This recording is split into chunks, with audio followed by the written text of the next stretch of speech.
से ज्यादा ससुराल वाले को चाहते। तो एक समय की बात बताएं कि भैया रहे ऐसे थे मैं गोलू जैसे। अच्छा गोलू को ब्याह हुई हो तो जाए अपने ससुराल वाले बहुत प्यारे, इतने प्यारे कि भागवत में अगर एक दिन की छुट्टी मिली सीधो ससुराल में घरे नहीं रुका।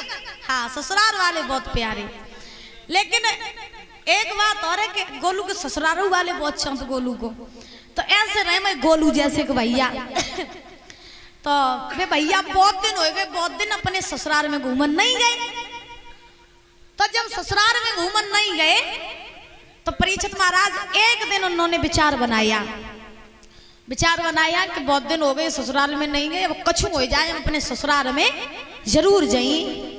तो महाराज अब सोच रहे कि ससुराल में जाएंगे जरूर लेकिन 1 महीना रहेंगे। 1 महीना पहले लौट के घरे वापस नहीं आएंगे। अब परीक्षित महाराज बिन भैया ने अपना बोरिया बिस्तरा बांधो, 1 महीना की पैकिंग करी, चल भाई ससुराल में पहुंचे। अच्छा घर का सबसे चहीता रिश्तेदार बिटिया दमादई होती। हाँ घर के सबसे ज्यादा खास रिश्तेदार दमादई होते हैं। अगर घर में दमाद आ जाए तो फिर नहीं लोग कछु देख दमाद के चक्कर में। हाँ तो वे भैया गए महाराज अपनी ससुराल में। जब ससुराल में गए सास ने देखो, साली ने, सराज ने, सारे ने के जीजा आए गए। सासू माँ कह रही मेरे लला दमाद आए गए। सो सुंदर सुंदर खटिया पे आसन बिछौना लगाए के दमाद को बैठारो, थरिया में दूध सराय के ले आई दमाद को पिबाओ। परीक्षित महाराज तुम्हारे जमाने में सासें जो होती थी पहले दूध ही पिबाती थी थाली में सराय के। हाँ और पहले का दूध जब पिबाती थी सासें तो घी डाल के पिलाती थी।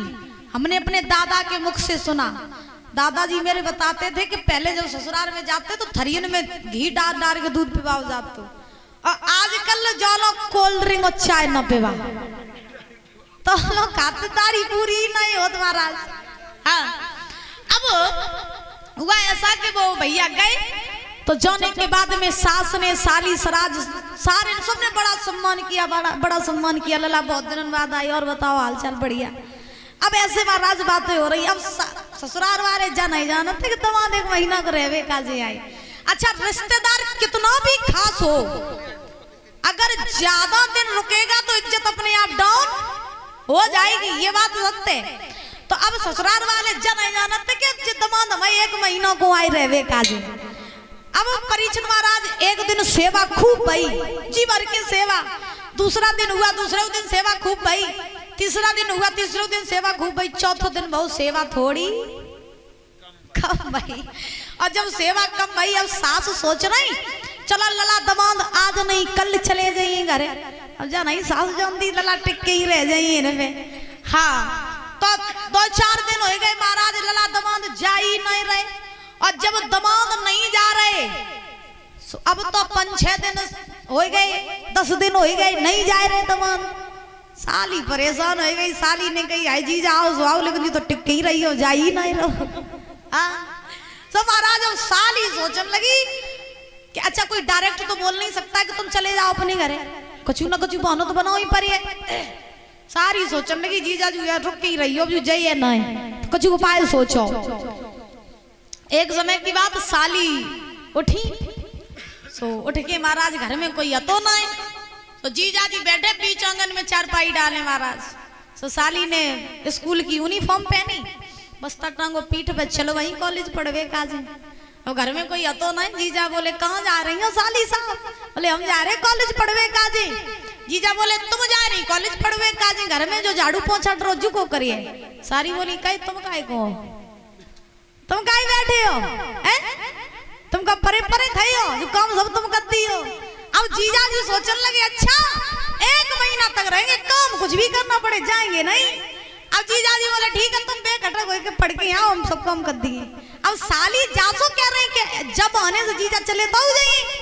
साली पढ़वे काजी चली गई, लौट के जब आई कहा देखो महाराज झाड़ू पोछा बर्तन सब चकाचक काम। हाँ सारा काम चकाचक हो गया बिल्कुल। गोलू को चकाचक करिया। अगर सारी ने कह दे कि स्कूल में तमे लेवाए लई हो। अच्छा तो मोटरसाइकिल तो तुरंत ही लेवाएला चले जा। हाँ अरे गोलू तो रखना परीक्षित महाराज। हुआ ऐसा कि साली जब कॉलेज से लौट के आई, साली साहिबा ने देखो घर को तो सब काम होएगा महाराज, लाइन कर लो एकदम सब काम। अब साली ने देखो कि जीजा ने काम तो सब कर लो, लेकिन जीजा गए तो आए ही नहीं। दूसरा दिन हुआ, साली ने फिर से महाराज यूनिफॉर्म पहनी, स्कूल की बस्ता टांगो पीठ पे चल गई। जीजा से कही, जीजा खटिया पे बैठे बैठे काम नहीं चले, भैंसिन को गोबर रोज उठा दियो। जीजा बोले चिंता ना करो, हम सब काम करती हैं। साली दोबारा पढ़वे का गई, लौट गई, सब काम चकाचक महाराज, सब रोग काम होएगा।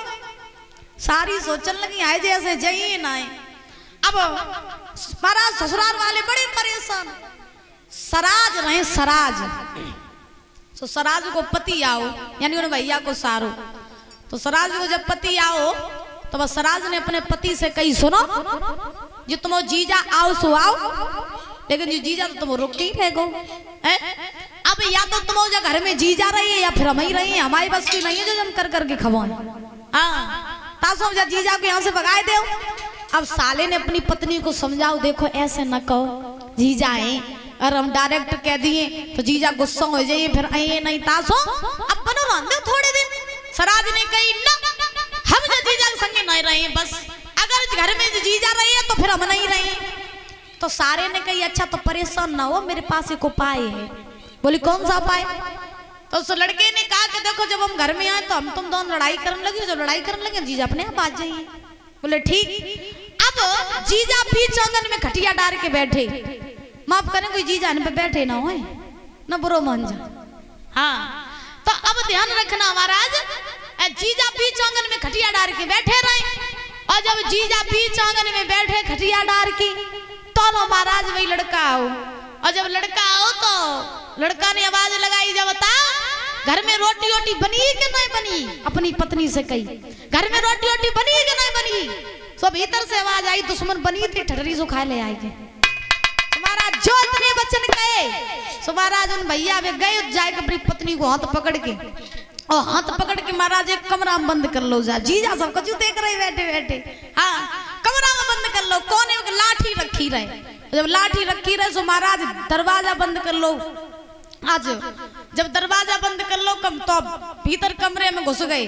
अपनी पत्नी से बोला वो लड़का कि सुनो हम तुम्हें लाठी मारेंगे नहीं, लेकिन फिर भी तुम रो ना, ताकि वजह जीजा तो भाग जाए, जानने की लड़ाई हो रही। तो उनने उठाई लाठी, और लाठी पत्नी के न मार के महाराज दीवार में मारने लगे, और बेऊ महाराज रोने लगी। जीजा सोचने लगे आए जा लड़ाई हमारी मारे हो रही। सो जीजा पतली गली निकल के घर के पास में एक सरसों का खेत था, तो भाई सरसों के खेत में जाए के जीजा छिप गए।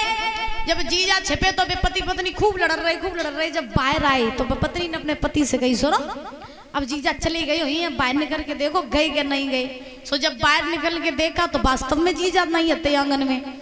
दोनों निकल के आए, जो पत्नी ने अपने पति से कही सुनो हमने तुम्हें मारो नहीं, तो पत्नी बोली हमें लगी नहीं। तो सरसों के खेत में तो जीजा निकल गया, बोले हम गए नहीं। हाँ जीजा बोले हम गए नहीं। अब महाराज दोनों महाराज मूड पकड़ के बैठी है, बोले उपाय तो कर लो, लेकिन जीजा गए तो नहीं। तो बहुत से प्रमाण ऐसे हैं कि आजकल लोगों को अपने घर से ज्यादा ससुराल वाले अच्छे लगते हैं। सूत जी महाराज समझा रहे 88,000 ऋषियों को, हे ऋषियों जब मामा शकुनी ने कहा कि 5 पांडवों को तुम बुलाओ, जुआ का खेल खिलवाओ और उनसे सबको जीत लेना, फिर